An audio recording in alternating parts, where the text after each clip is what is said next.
Саламатсыздарбы, урматтуу телекөрүүчүлөр, Замана студиясынын көрсөтүүсүндө жакында эле жеңил өнөр жайы боюнча кесиптик чоң майрам болуп өттү. Бул кесиптик майрамда УУС чеберлерди президентибиз Алмазбек Атамбаев куттуктап өттү. Өзүнүн куттуктоо сөзүндө Кыргыз Республикасынын экономикасын көтөрүүдө жеңил өнөр жайынын орду күч деди. Жана ошондой эле мыктылардын мыктысына, кесипкөйлөрдүн кесипкөйлүгүнө коомчулукта бир нече жылдан бери дал ушул жаатта эмгек кылып келе жаткан. Алло, ассаламу алейкум досум.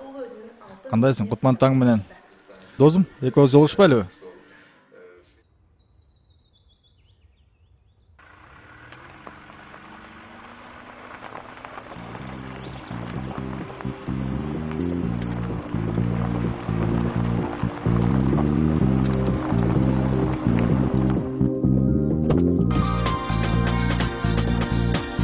Кайлатпай. Ассаламу алейкум. Алейкум ассалам. Кандай? Баягы кыргыздарда кеп бар. Түш оңолгондун иш оңолот дейт.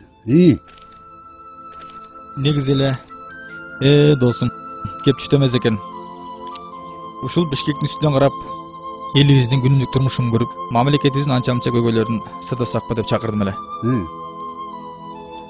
Мындай карап турсаң, досум, Кыргызстанда эмне гана жок эмес, баардыгы бар экен. Тоо таш десең, тоо таш бар. Мөлтүр булак суулары бар. Электр энергия чыгат. Түркүн мөмө жемиштерибиз бар. Туура айтасың. Көмүр, алтын жана башка баардык байлыктарыбыз бар экен. Ошолордун баардыгын туура колдонуш үчүн элибиздин ынтымагы эле жетишпей жатат да, досум. Ошол элибиздин ынтымагын бекемдеп алсак, ушул ата баба сактап кеткен кыргыз жерибизди, мамлекеттүүлүгүбүздү сактап калабызбы деген үмүтүм менен жүрөм да, досум. Андан ушул жаңылыктардан көрүп калдым да дагы бир. Жеңил өнөр жай өнүгүп атат деп. Ошол жеңил өнөр жайда болуп жаткан социалдык дагы бир көйгөйлөр бар экен да. Ошол көйгөйлөрдү мамлекеттик деңгээлде бир карап чечип берсе абдан сонун болот эле да. Ошол көйгөйлөрдү чечип алып, мамлекетибизди ушунчалык бир элибиздин ынтымагын чыңдап алып, анан турмушту уласак бир жакшы жетишкендикке жетишебиз го деген үмүтүм да. Досум, апамдын жармасын ала келдим эле, машинага салып берди эле, ошону ичпейлиби?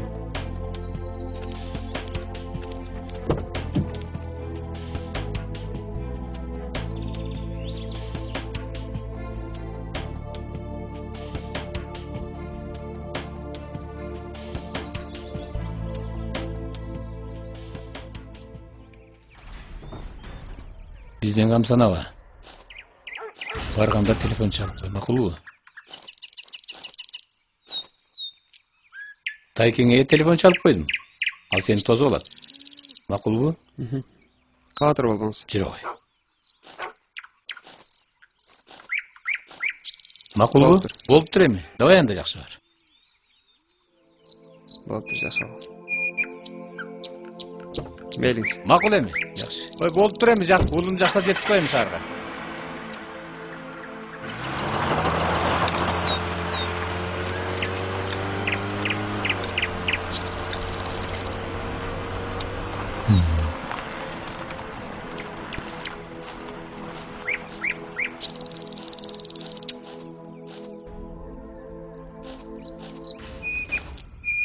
Шаарга кетип атасың эми. Жакшы кыз болуп, баягынын кызы дедиртпей жакшы жүр. Барганда тайжаң тосуп алат сени. Ошол үйдө жашап, ошол үйдө окуйсуң, кызым. Жамилежең тосуп алат, ошонун үйүндө жүрүп окуйсуң. Анан жаман кыздарга кошулуп дагы. Болдучу кызым, чоңоюп эле калды. Өзүнүн эле акылы жетет. Акчаң түгөнсө телефон чалып турасың. Акчаны биз салып турабыз. Макул, пап. Кабатыр албаңыздар. Баары жакшы болот. Анан такси келип калды. Келип Чыкпайлыбы? калды. Чайыңардан ичсеңер боло. Жок, Макул анда эми, кызым. Ичсең боло чайдан. Жолуң Жок, шыдыр болсун, жолдошуң кыдыр болсун, жакшы жүрү кызым. Окуңду жакшы оку. Омин. Омин. Ай. Ай, талант, мен тосуп албаймын. Өзү таап келсин үйдө. Айгүл, алганды таап келет үйдө. Шаарга биринчи жолу келип атса. Өзүң эле келип тосуп алчы. Мен да жумуштарым көп, эртең бошобой калып атам. Мен ойноп отуруп турмунбу? Мен да үйдө жумуштарым толтура. Жаш бала эмес го? Өзү таап келсин.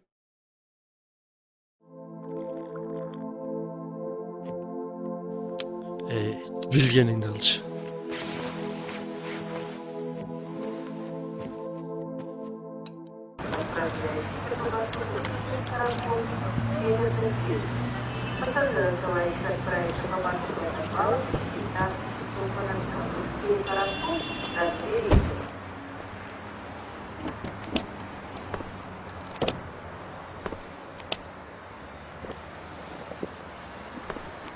Белиз беке, чоң рахмат.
Geçirirsin.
Жүр ғой.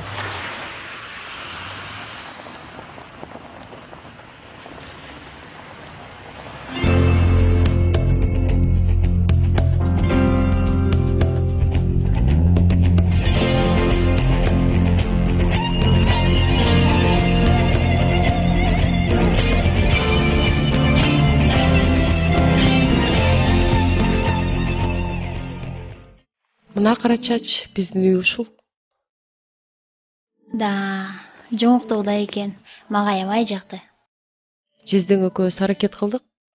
Папаңдар, мамаңдар кандай? Жакшы жатышат. Силерге салам айтышты. Саламатта болсун. Кайсы окуу жайына тапшырайын деп атасың? Окууга апам юридический тапшырып көр дейт го. Анан окумай отушму силер жардам бересиздер дейт Жамил эже. Макул, жардам берейин. Жездең келсин. Жездең менен сүйлөшсөк, каалаган окуу жайыңа тапшырып коет. Бирок анан мени уят кылбашың керек, жакшы окушуң керек. Анан шаарга чыгып качан кыдырып келебиз? Мен эмнени айтып жатам? Сен эмнени ойлонуп жатасың? Бүгүн жолдон келдиң, эс ал. Жуунуп, таранып, анан эртеңден шаарды кыдыртып келем өзүм. Жамил эже, айылда биздин кошунабыз бар да. Анан ошонун кызы бар Асель деген. Ал шаарда турат. Анан ага чыгып жолугуп келсем болобу бүгүн? Бүгүн болбойт. Андан көрө азыр чай ичип, чогуу жездең келсе, жездең менен сүйлөшөлү. Бүгүнчө эс ал, эртең курдашка жолугу бересиң. Жүр андан көрө чай ичеле чогуу.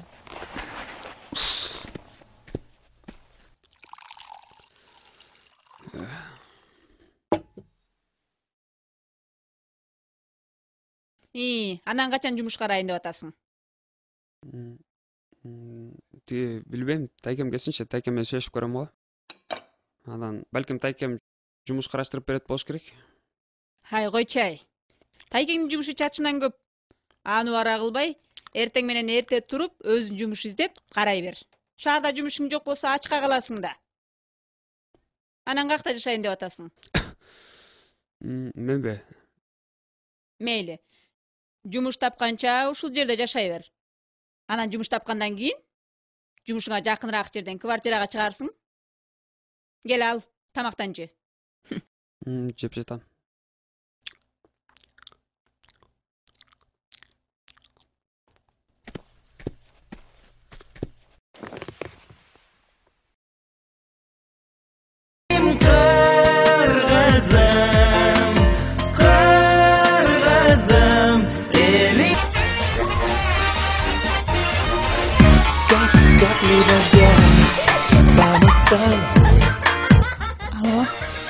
Алло, кара чач, кандайсың? Селка, кандай, сенби? Кара чач, эмне дагы токтосуң? Жок, турдум. Турбайсыңбы, эртелеп жолукпайлыбы? Макул. Кайрын жолугабыз? Жана Аламидин жакта Айкөл деген кафе бар, ошол жака келе аласың? Макул. Азыр барам. Болчу, батыраак. Есть.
Сау самат кандайсың?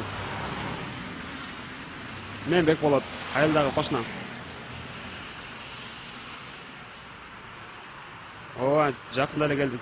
Сен менен жолугуп сүйлөшөйүн дегем. Шымдык иштеп атам. Окуң эмне болду? Окуумду заочно кылып салгам. Үйдөгүлөр билбейт. Айтып салбанын?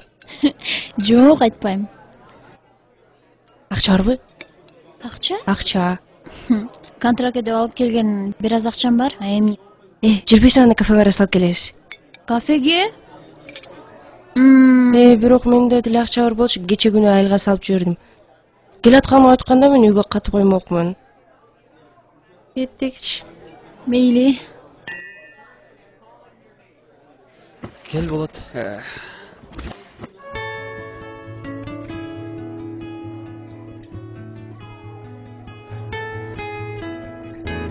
Кандай анан? Айла батынчпы? Баары тынч, жакшы. Саламатчысы. Кече эле келдим айылдан. Эмне жумуш таппай атасыңбы? Ооба, жумуш керек болот деле. Каалаган жумуш боло берет. Боло береби? Мен үтүкчү болуп иштейм бир жерде. Үтүкчү? Анан үтүкчү болуп иштейсиң. Ооба, иштей берем. Болду анда, эртең чалышалы. Айлыгы кандай? Айлыгы 5000. Жумасына 5000 сомдон айлык алам. Жакшы да. Жакшы. Жолугалы анда. Эртең жолугалы анда. Болду, макул.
Алло? Карачач, барсыңбы? Эмне телефонуң өчүк? Мен кече айтпадым эле, дос кызымды кынам деп.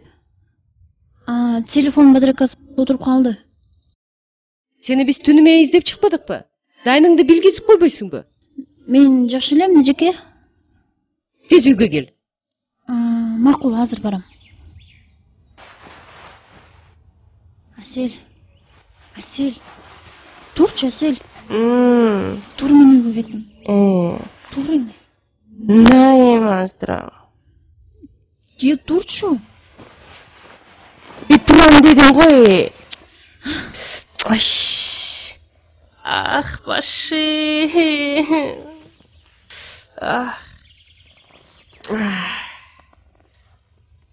Эмне кылганың?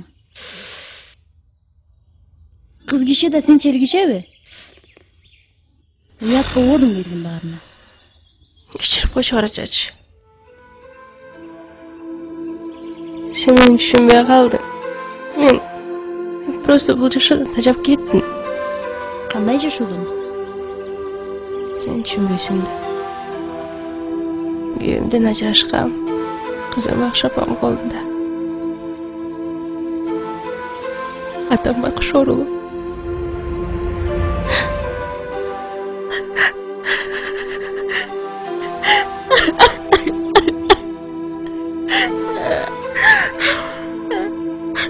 Асел, сен эми?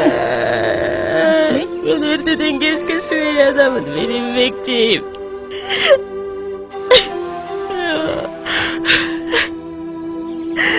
Асел, ыйлабачы болду. Андан көрө мен проблемамды ойлосоң? Кандай проблема? Контракка деп берген акчанын баарын жок кылбадыкпы? Чездем го, окууга өткөрөт. А бирок контрагымды төлөбөйт. Апам менен тайжем билсе, билбейм, мага эмне болот. Так, сен дагылчы. Сен ойлонуп сүрүп атасың? Эл укса эмне дейт?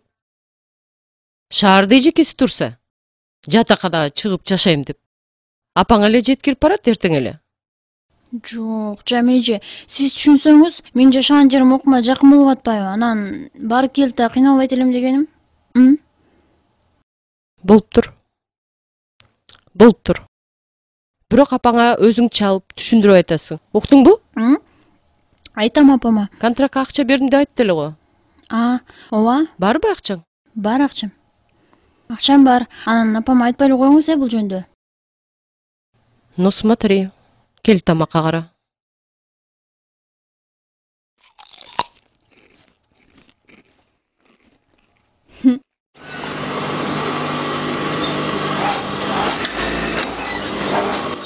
Бас ширкире кой.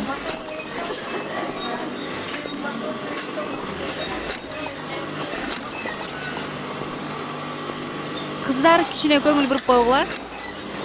Бизге жаңы үтүкчү бала келди. Өзүңөр көрүп тургандай жакшынакай бала экен. Аты Болот. Бүгүнөн баштап бизде иштейт.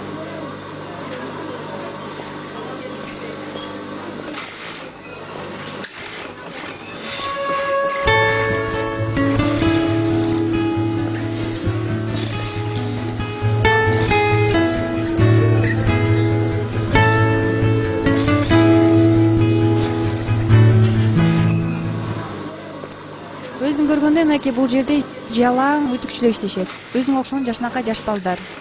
Тааныш болгула. Ассаламу алейкум. Арзымат. Так, бул Саматтын ордуна келип жатат. Аты Болот. Ал эми аты Арзымат. Менимче ойлойм, сен үтүктөгөндү үйрөтсөң керек, туурабы? Рахмат. Так что иште бер, Кудай буйрса баары жакшы болот. Колдон келген жардамды беребиз. Сен эми үтүктөгөндү үйрөтөр, макулбу? Мелис, рахмат. Макул. Айлык.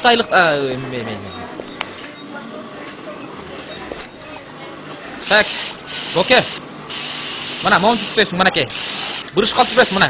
Эч коркпойсуң, мына. Өзүң бош кой, мынакей. Мына көрдүңбү, оңойло, мына. Жакасы буруш калып жүрбөсүң. Буруштурбай нормально түтпөйсүң да. Мынакей. Оңойло, мына. Жакасы буруп кетет, мына. Муну бетиңе жакын кылба. Буруп кетет, мына. Көрдүңбү? Опасный. Мына, көрдүң? Арзымат. Саматтыгы иштечү эмес беле? Ошол эмнеге кетти? Билбейм, акчасына чыдабай кетип калды окшойт. Канча айлык алчу эле? Жумасына где-то 1000-2000 сом алчы. Ал деген мага жумасына 5000 сом алам дебеди беле? Это. Жумасына эч алчу эмес ал. Кандай ал менден кийин келип эле 5000 сом алып эле. Андан мурун мен келгем эчтеке алып элек, мына жүрөм мен. Эмнеге? Билбейм. Шымды бырак кыласың деп, эмне, бирдеке деп эле ушинтип атышат. Мен вообще бырак кылбайм мен. Мына. Мен жөлө как пацан катар сезип атышат менчи ушул жерде. Эй. Ай!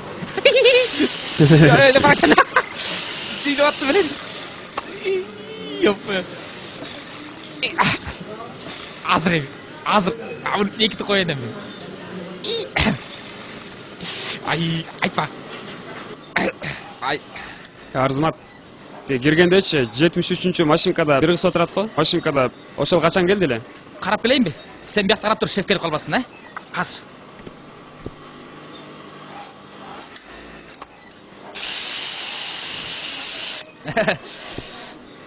Ал жан келген ал. Жакында эле келген. Ал да сага окшоп дук да. Давай, работай, ё-моё.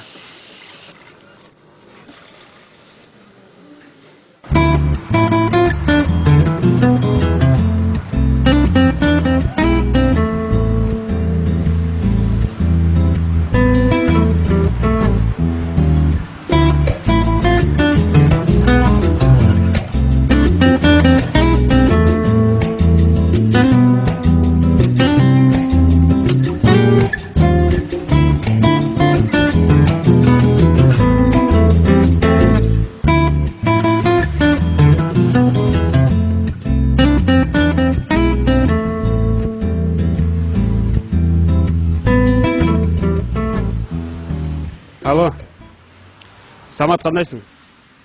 Ооба мен.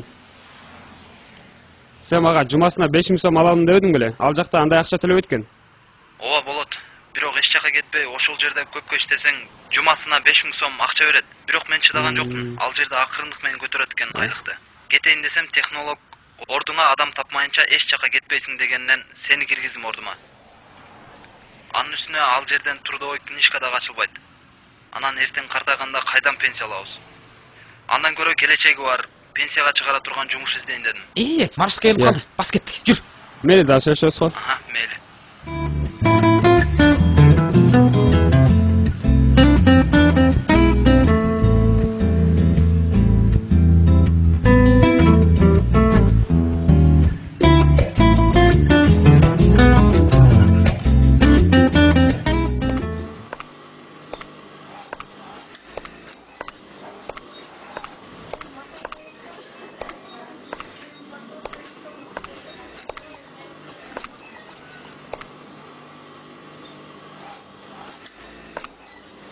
Жаркынай, сен ушунун менен канчанчы юбканы брак кылып атасың, я?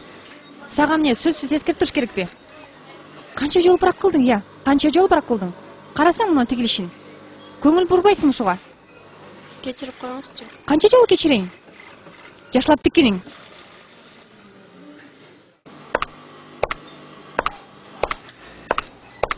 Анан Боке. Эмне болду да? Баягы 3 бала чыктым дедиң, билесиңби? Ооба, билем. Ошондо 3 бала чыгып, наркы айылдан балдар келишти, дыбыр деп. Бер жактан мен чыктым, жалгыз. Билесиң? Ошондо унутуп калыптырмын. Ана берки эки баланы кармап, уксаң мене. Мен карапсам? Анан баягы бала алдым да. Алып туруп резко момундай кирдим белге, мына. Кирдим. Чүп туруп, карап туруп, беленчи. Урдум. Саламатсызбы? Саламатчылык. Дагы сүйлөп атасыңбы? Канча жолу кайталайм сага? Мындай. Мындай башың барбы сен? Башың барбы? Канчанчы кийимди брак кылып атасың сен? Сен да ойлонбойсуңбу? Сүйлөп жатасың, буну да карап атасың. Айлыгыман кесип саласыз анан. Анан эмне? Шефтин зарплатасын кыскартпак белем, я? Сен мындай жакшы иштейсиңби? Ооба. Минус 300 сом.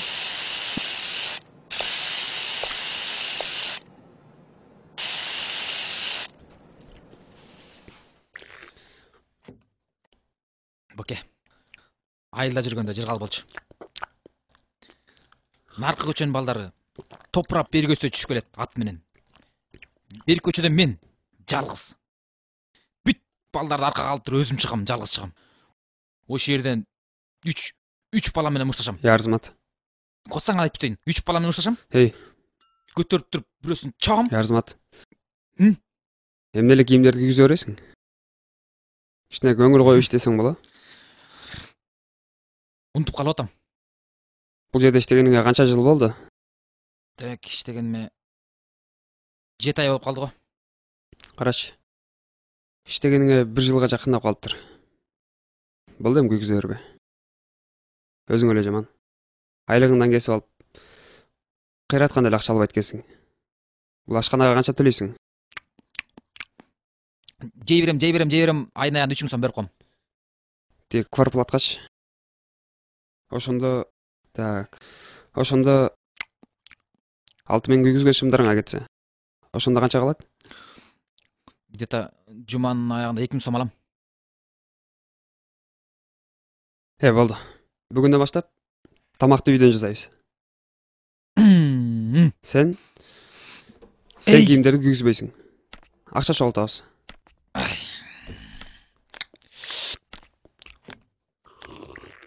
Мен макулмун. Просто бул жердин тамагы жагат да. Аны үйдөн жасап келип, кыйналып. Арзымат. Бересиң. Тиги кыздар менен таанышпайлы.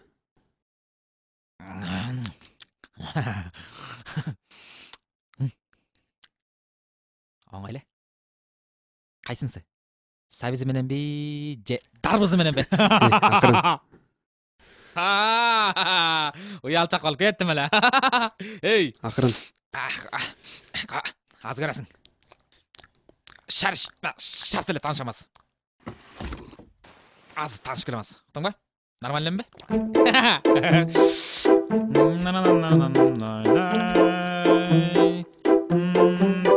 Таран! Жөнтүрчү. Так. Мен атым Арзымат.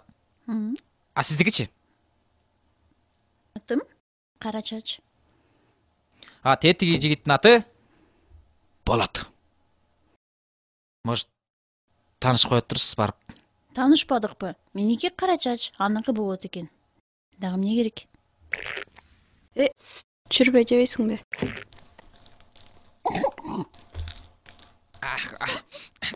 Азыр карасың.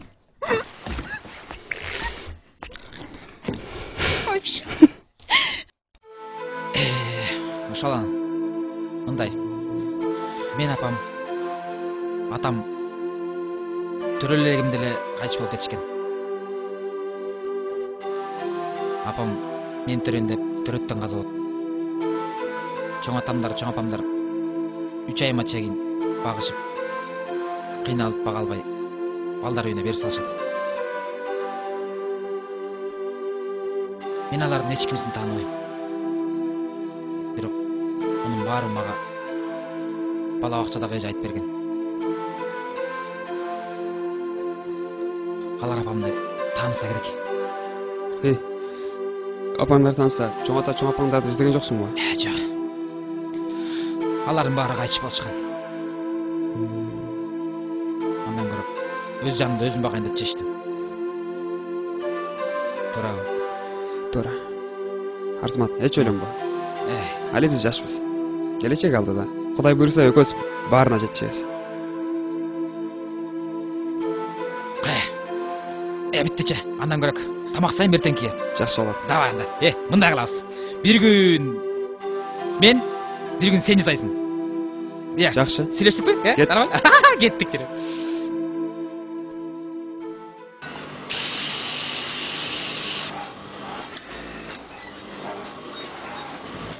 Баягыда бир жолу дискотекадан бир эки бала мушташып атпайбы? Анан эле монтуп асла чыгып алган. Тар деп берди. Монт куйлчук кылатпай. Анан бирок мен Күйүп кетти, карачы. Сен десе. Карачы мындан дагы. Башында эле айтпадым беле сага. Брак кылгандык үчүн 300 сом, брак кылгандык үчүн, көп сүйлөгөн үчүн 200 сом. Ты меня понял? Түшүнгөн жокмун Айгүл эже. Кайсыл уставта көп сүйлөгөн үчүн 200 сом деп жазылып турат? Так, не деген турасың? Кайша айткандык үчүн 200 сом штраф сенен дагы. А технологко кайша сүйлөгөн үчүн 200 сом деп кайсыл жерде жазылып турат? Сен мага кайша айткандык үчүн 200 сом штраф сенен дагы. Так. Экөөңөрдү тең шефке киргизем, уктуңарбы?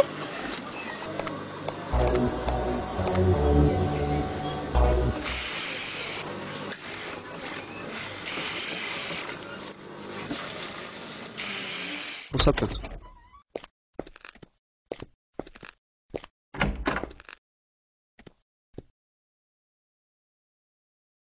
Султан байке. Бул жигит кече эле күнү келип алып, 10 жылдан бери иштеген мага акыл үйрөткүсү бар. Кандай жазылыптыр, эмне жазылыптыр? Берки Көкме Арзымат экөө биригишип алып, күнүнө 3-4 шым күйгүзүшөт. Үн чыкпай койсо, башка чыгып баратат. Султан байке. Мен деген тартип менен иштегим келет. Бул жерде эч кандай тартип жок болуп атат. Тартип болбосо бул жерде өнүгүү дагы болбойт. Анын үстүнө бул жакта иштегендердин дагы айлык маянасы эч качан көтөрүлбөйт. Жакшынакай эле тартип бар. Өздөрү эле иште албай атат булар. Тартип бар болсо, сиз жумушка саат канчада келесиз? 8-де. А саат канчада кетесиз? Эл катары 8-де. Тартип болсо айтыңызчы. Сиз 3 күндөн бери саат 8-де эмес 8:30 келип жатасыз. 6-да кетип жатасыз. 8-де эмес. Ушул тартиппи? эч кандай тартип сакталбай жатат. Кудай сакта. Сен эмне, шефке жаман көргөзүң келип атабы, а? Мен ушул жерге 8-де келип 9-да кетемин. Жада калса калып калган күндөрүм дагы болот. Не деген турасың? Анын үстүнө кол алдыңызда иштегендерди өзүңүздүн колуңуздай кылып жумшап жатасыз. Бул деген адамдын укугун бузуу. Же калппы? Же мисал келтирип берейинби? Султан байке, баарысы тең өз ордуларын билбей атышат. Эч кандай тартип жок, туурабы? Туура айтасың. Сен атың ким? Болот. Дегенеси Арзымат. Жакшы, Болот. Айгүл, мен Болот менен сүйлөшө алайынчы, э? Силер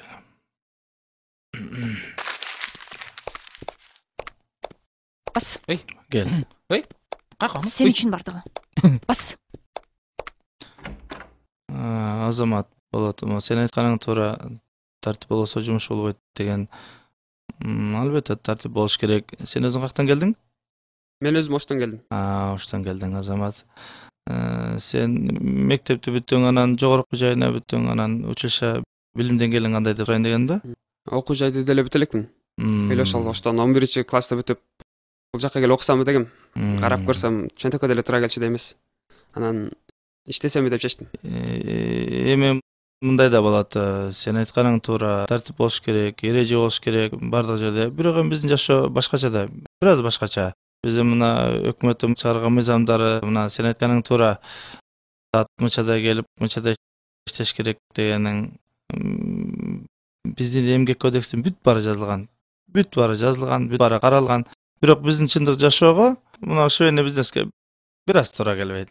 Анан Султан байке, мен карап көрсөм, боюнда бара аялдар жүрүшөт. Жакта иштегендердин баарысы тең эртеден кечке буттарына тик туруп иштешет. Ден соолуктарына да карашпайт экен. Анан ошолордун баары тең кийин картайганда пенсияны кайдан алышат? Трудовой книжкада жок экен. Ушулардын баарына кандай карасак болот? Сен Болот, мындай кыл. Эмгек кодекси деген закон бар. Эмгек кодекс деген кодекс бар. Эми эмгек кодекси бар, бажы кодекс бар, налог кодекс бар, салык кодекс бар. Ошон үчүн эмгек кодексин ал дагы ошол мыйзамды аябай жакшы окуп чык. Эми өзүңчө бир ой толгоолор болор, мындай аналитика. Анан сен каерде иштеп атасың өзүң?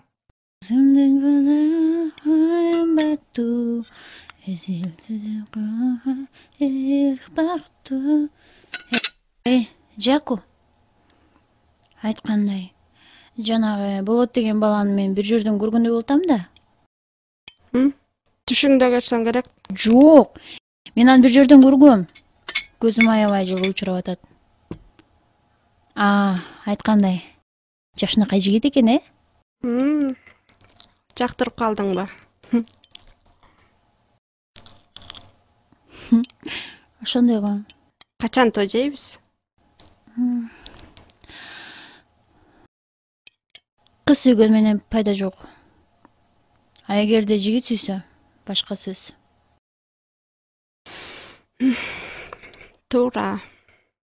Мен деле Арзыматыма күндө пирожки жасап, өзүмө бурдуруш үчүн жүрбөйүнбү?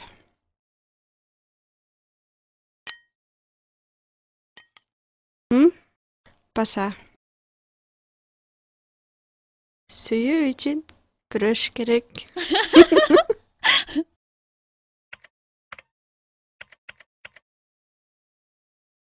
Наннананнанай, оймо сүрөттөй.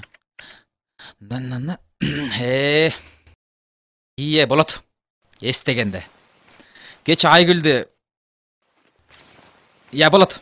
Айгүлдү жаман өчүрдүң да. Сүйлөдө эле наместо коюп койдуң го. Сен мынчалык сүйлөйт деп вообще ойлогон эмесмин. Айгүлгө чала. Шефтин алдында таптакыр сүйлөй албай дудук болуп калды го, дудук. Арзымат. Тиги сен жумушка киргенде трудовой книжка ачканбы? Книжка? Книжка жок эле, үтүктөгөндү өзүм эле үйрөнүп алгам. Сага мына книжка берди эле. Жок. Трудовой книжка деген ар бир ишканага киргенде берилиш керек. Ага биздин канча жылдан бери иштеген эмгек стажыбыз жазылат. Анан бизге картайганда ошого карап пенсия берет. Түшүндүңбү? Жок. Бизге андай книжка деп вообще айткан эмес. Книжка жөнүндө понятие жок менде. Кептин баары мына ошондо болуп жатпайбы? Мунун баарын жеңил өнөр жай деп коет. Канчалаган адамдар ушул жеңил өнөр жайда иштешет Кыргызстандачы. Ал жерлерде мисалы үчүн кийимдерди тигишет, шымдарды тигишет экен. Анан эртеден кечке иштешет байкуштар. Ден соолуктарына да кам көрүшпөйт экен. Ал жерде биз иштеген мекемелерде мамлекетке акча түшөт да. А эмне себептен бизге пенсия берилбейт? Акчалардын баары кайда кетип атат? Болот. Сен ушул депутатчы министрлер болбойсуң. Арзымат. Тамагыңа эмне болду? Энең дырайын. Эмне эле уйкум жыттанат да ко менин. Ири азыр. Так. Айгүл, мен бул жигиттин жазгандарын окуп чыктым. Сүйлөшпөдүкпү? Мунун тартиби жакшы экен. Жазгандарыма. Андан кийин ушул жигиттин тартиби боюнча иштейли. Ошол. Анан кийин мен бул жигит менен болот, мен бир аз сөзүм бар эле.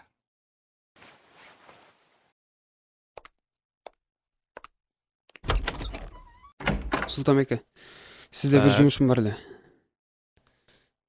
Кыргызстанда, Кыргыз Республикасындагы жеңил өнөр жай тармагында канча адам иштейт, ошону билип бере албайсызбы? Так, Кыргызстанда жеңил өнөр жай тармагында статистика боюнча 150 миңдей киши иштейт деп бул бир канча жылдан бери сайрап эле келатабыз. Эми өкмөт ошентип айтат да. Бирок чындыгында бир андан бир топ эле ашык. 200 миңден тегерегинде болуш керек менин божомолумда. Анан ошолордун баары иштеп атышпайбы эртеден кечкечи? Так. Андан кийин картайганда алар пенсияны кайдан алышат? Ким берет пенсияны? Пенсияны ким берет? Өкмөт берет, тек өз бере алмак белек.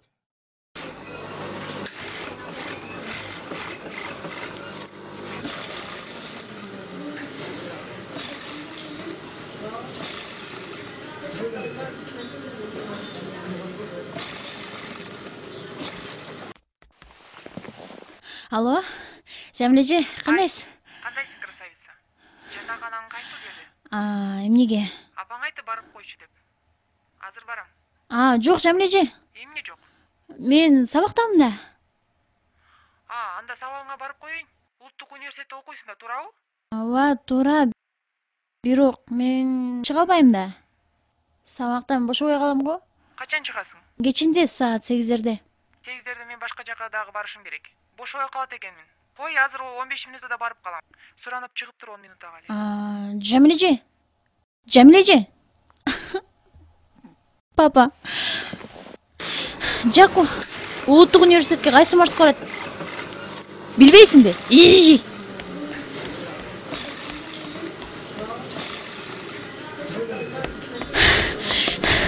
Улуттук университетке кайсы маршрутка барат, билесиңби?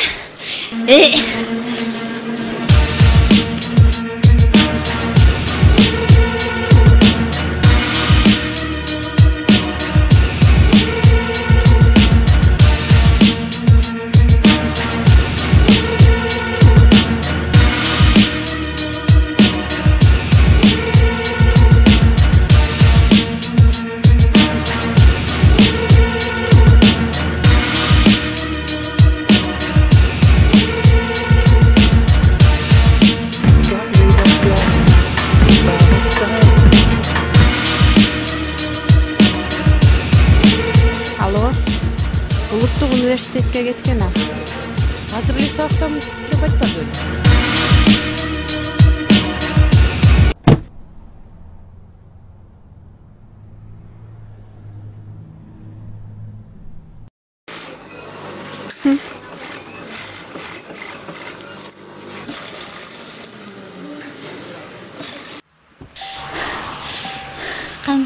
Кандайсың, Жамилеже? Кандай? Эмне мынча эмтигип алгансың? Мен сиз тетик жакта болсо керек деп ойлогом да. Анан бул жерде экениңизди билип кайра чуркап келбедимби? Телефонуңду ким алды азыр? Телефонду класста калган Турбаева. Подружкам алса керек. Баса апамдар да эмне деди? Кызымды барып көрүп кой деди. Юридикалык факультетте окуп атат дейт. Университетке өткөн турбайсыңбы? Ооба. Айтып да койбойсуң. Контрагыңды төлөдүңбү? Контрагымды төлөдүм. Кабатырламай эле коюңуз. Жатакана кандай? Жатакана баары жакшы. Бир нерсе керек болсо, сизге айтам, сөзсүз түрдө.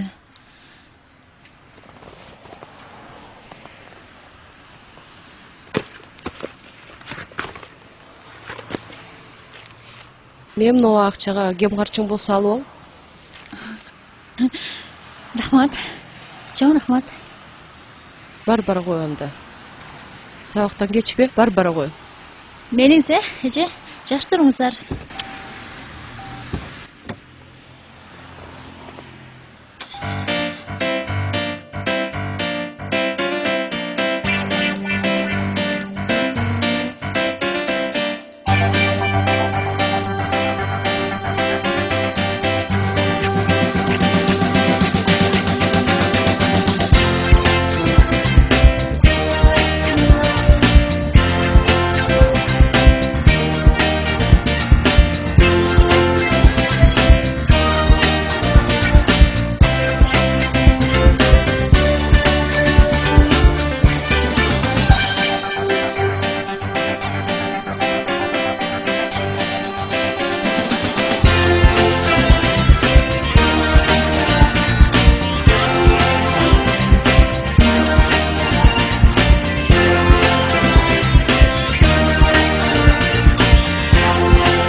Nay oyma сүрөттөй.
Профессор.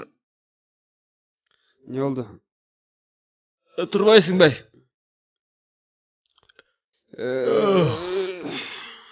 Saat qancha oldu? 8:30dan 15 minut ötür. Qancha? 9'ga 15 minut qoldi. Tura ketdik. Bas ketdik. Kechiksek o'ltirib Aygul. Bol, tur bas. Ketdik. Bol.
устав боюнча 1 мүнөт кечиктиңер. Ар бирөөңөрдөн 500 сом.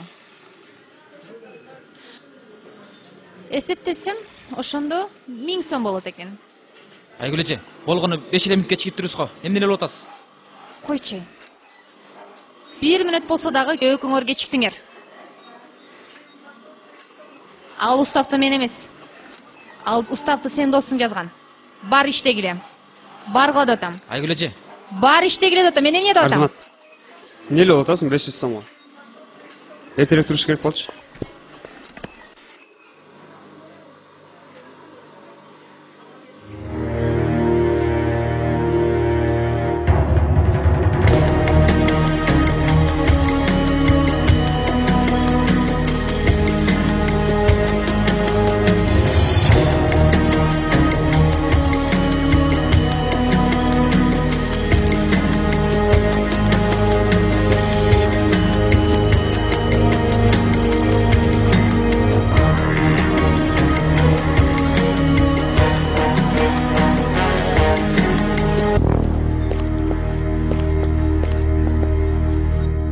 Жир моротит.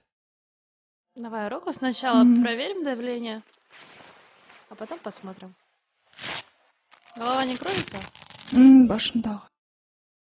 Это может быть из-за того, что она постоянно сидячая работа, и нет отдыха, перерывов, и устает сильно, поэтому упала. Сейчас она жалуется, у нее болит в области почек. Ее нужно сейчас окутать и сделать побольше отдыха.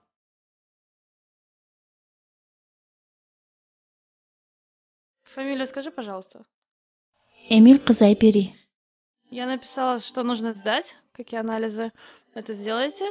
А сейчас сперва дашь ей обезболивающее.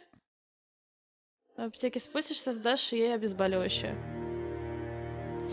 Ей нужно побольше во время работы делать перерывов. Ходить с ней, чтобы на одном месте она не сидела. Анан бул тиги чыгыстарыбызга скидка болобу?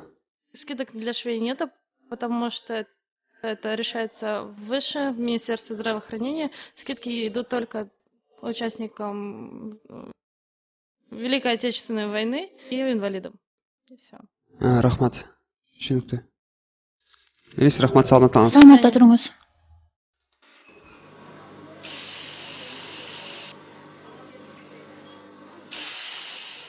Мынаки, бул жеринен 10 сантиметр. Бул жагынан дагы 10 сантиметр алабыз. Ал эми ортосуна кичине тартып коюш керек. Анткени тигип жатканда бүгүлүп кетиши мүмкүн. Айгүл эже. Ол, Тайкем кетиптир. 15 мүнөткө сыртка чыгып кетсем болобу? сен эмне? Бул жерге салган келдиңби? Же бул тусовкабы сага? Мынаки ушундай ортосуна заплетание кетет. Бар бер. Кайра 10 мүнөттө келип калдың. Мынамча түшүнсөңүздөр керек. Кандайсың жен? Ассаламу алейкум тайке. Келиңиз. Келиңиз отуруңуз. Кандай иштериң болуп атабы? Жакшы. Өзүңүз кандайсыз? Кыйналган Жеңимдер кандай? Байлай жүрөсүңбү, жакшысыңбы? Ооба, жакшы. Жеңимдер жакшы. Балдарыңыз жүрүшөбү? Сен мага капа болгон жоксуң болот. Жеңеңди болсо билесиң да. Ал көп адамды жактыра бербейт эмеспи. Мындай маңдайыма ушундай аял жазып коюптур, эмне кыл дейсиң? Жок тайке. Эмнесин айтып элесиз? Сиздерге эч качан капа болбойм.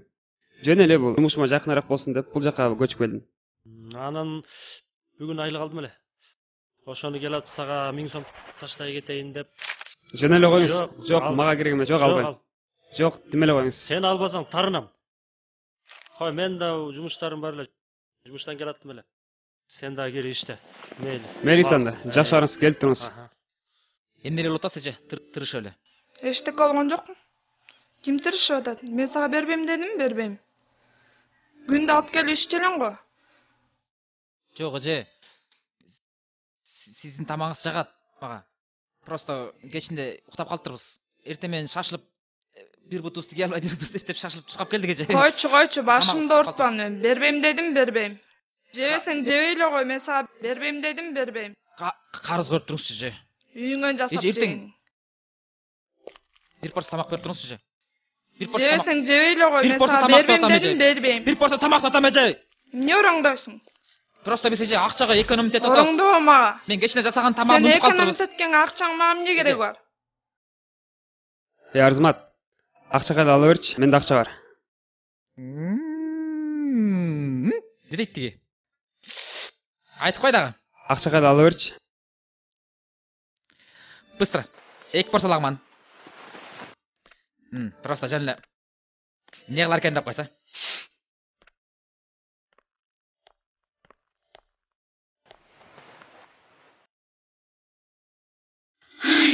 Улуттук университетке кайсы маршрутка барарын билбегенден кийин шаарда кантип жүрөсүң? Калага маршруткаңды айт. Кайда барарын айтып берейин. Ошондойбу? Анда айтчы. 218 маршрутка кайда барат? Рахмат. 218 маршрутка? 218 маршрутканын бир жак конечный болуп Дордой моторстон алат. Ал эми экинчи жак конечный Дордой.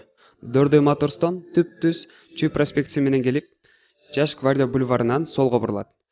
Жаш гвардия бульвары менен Жибек жолуна чейин келет. Жибек жолунан ары Махатма Ганди көчөсү болот. Махатма Ганди көчөсү менен Абизной көчөсүнө чейин келет. Абизной көчөсүнөн оңго бурулат. Анан Абизной көчөсү менен түп-түз Дордойго чейин эч жака бурулбай келет. 218 маршруткасы ар бир 2 мүнөт сайын жүрүп турат. Алардын эң негизги конкуренттери болуп 143 маршрутка, 225 маршрутка жана 18 автобус. Дагы кайсыл маршруткаңды айтып берейин? Калган жол ушууда айтасың.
Ошентип элге кызмат кылам дечи. Ооба, Кудай буйруп, азыркы жазып жаткан проектим өтүп кетсе, Кыргызстандагы баардык жеңил өнөр жайда иштеген жумушчуларга эмгек китепчеси ачылат. Анда эртерээк аракет кылбайсыңбы? Бүгүнкү күнүмдү мен сага арнагам. Болот. Сен түштүктөн жигитисиң, а мен түндүктүн кызымын. Эгерде көзүнүн өнө турган болсок, менин атыма каршы чыгат. Карашаш, алтыным. Качанга чейин ушинтип бөлүнүп жүрө беребиз? Эгерде сенин бактылуу болуп жашаарыңды атанын кааласа, анда эч качан каршы болбойт. Алакандай кыргызбыз, бөлүнбөй эле жашай береличи. Ошондой болсо гана.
Так, эме Айгүл тиякта жумуштар эмне болду? Курулуш эмне болуп атат? Даярдыгыңар кандай? Даярдыктар буюрса жакшы. Султан байке. Өзүңүз билесиз, левое крыло бүт элек болчу. Кран келе азыр иштеп атат. Жана Так. кичи конференцияга Кудай буйрса паластар төшөлдү. Кудай буйрса эми убакыт бар го, бүтөбүз. Даярдыгың койчу, сен жанагы эмелериң эмне болду? Микрофон, наушник, иностранецтерди билесиң да. Ал жака переводчиктики жанагы телефонго окшогон жанагы антенналарын текшердиңерби? Иштеп көрдүңөрбү? Иштейби экен? Болдуру коюшуп атат го эми. Ойлойм го эми Кудай буйрса даяр болуп каласыз го, бир топ убакыт бар го. Сен мындай кылчы. Жогорку керектүү деңгээлде топсосок болбойт. Аларды уятаны мен баардыгын даярдап алып турган сен даяр эмесмин деп атсаң болбойт. Сен азыр бар дагы тез ошону текшер, ошол жумуштарды бүтүр, мен артыңа барып калам. Анан сен тигилерди айтып койчу. Кирсин деппи? Кирсин деп койчу. Макул.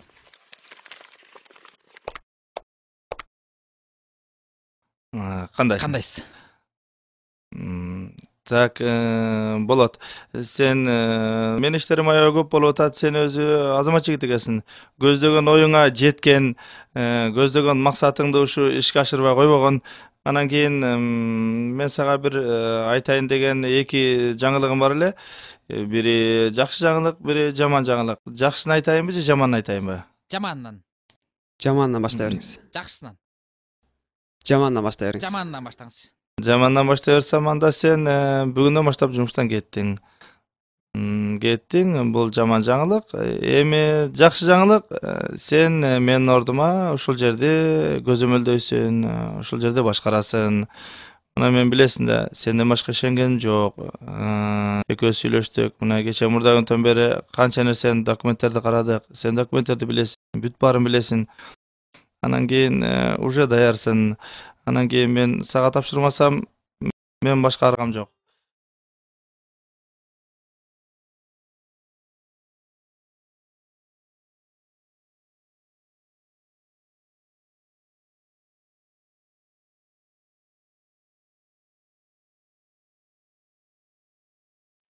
Болот. Мен апам менен атамды эртеңкиге ишке кечкөлдөн чакырып койдум. Неге дебейсиңби? Мен менен тааныштырганга али эрте эмеспи? Жок, эрте эмес. Эгерде көз эртерээк баш кошуп албасак, сени менден башкалар тартып алышы мүмкүн. Сенден мени ким тартып алмак эле? Эми жаркына кошон кыздар толтурада. Күндүгө пирожки бышырып келип бер дегендей. Балким.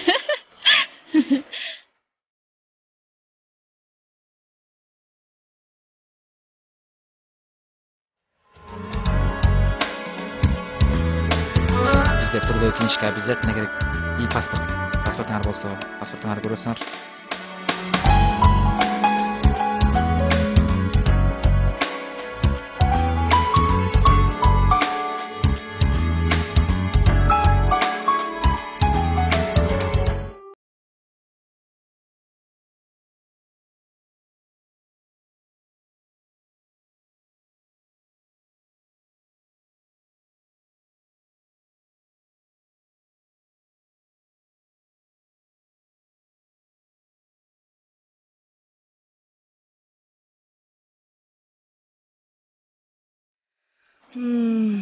Ошентип швейн цехтын чоңундечи? Ооба, бул ишти жакында эле баштадым. Кудай буйруса, жаңы бизнес баштасамбы деген ойлорум да бар. Болот балам, аныңго жакшы экен. Бирок биз Кыргызстандын берки бурчунан, а сен аркы бурчунан экенсиң. Салт санабыз башка дегендей балам. Сөздүн кыскасы, биз кара чачты сага бере албайбыз. Эл эмне дейт? Кечирип коюңуздар азыр. Алло. Алло, Болот кандайсың? Жакшы, Кайрат байке, кандайсыз? Экөөбүз жолугушпайлыбы? Макул, мен азыр барып калам.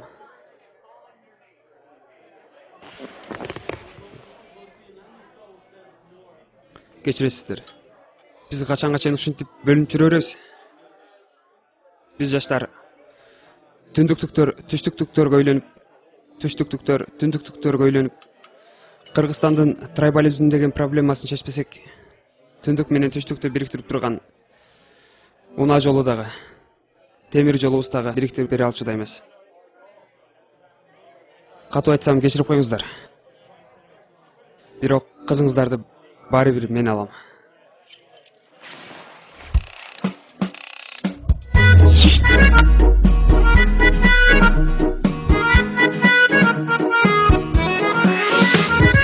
Алатонун мөңгүсү оймо сүрөттөй, кийиз жасап чит окуп арнап койгондой, эзелтеден тарыхта из калтырган кыргызымдын кымча бел сулуу кыздар-ай, кыргызымдын кыздары сымбаттуу, кылымдардан кылымга бардуу, уз чеберин жандантып өндүргөн-ай, кыргызымдын түйгүнчү кыздары, уз чеберин жандантып өндүргөн-ай, кыргызымдын түйгүнчү кыздары.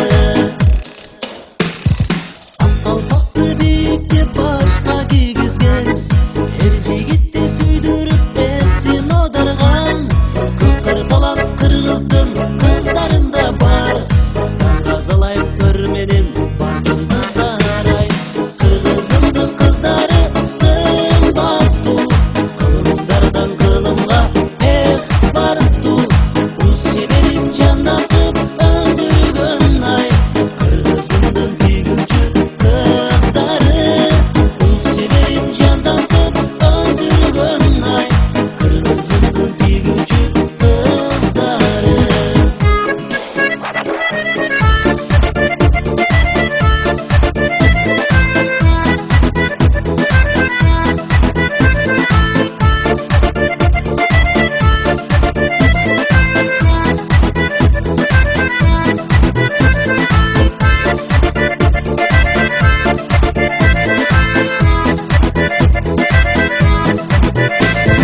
Kırgızımdın kızları sımbattуу, kılımdardan kılımga bardуу, uз çeverin jandантып öndürgön-ay, kırgızımdın tүйгүнчү kыздары, uз çeverin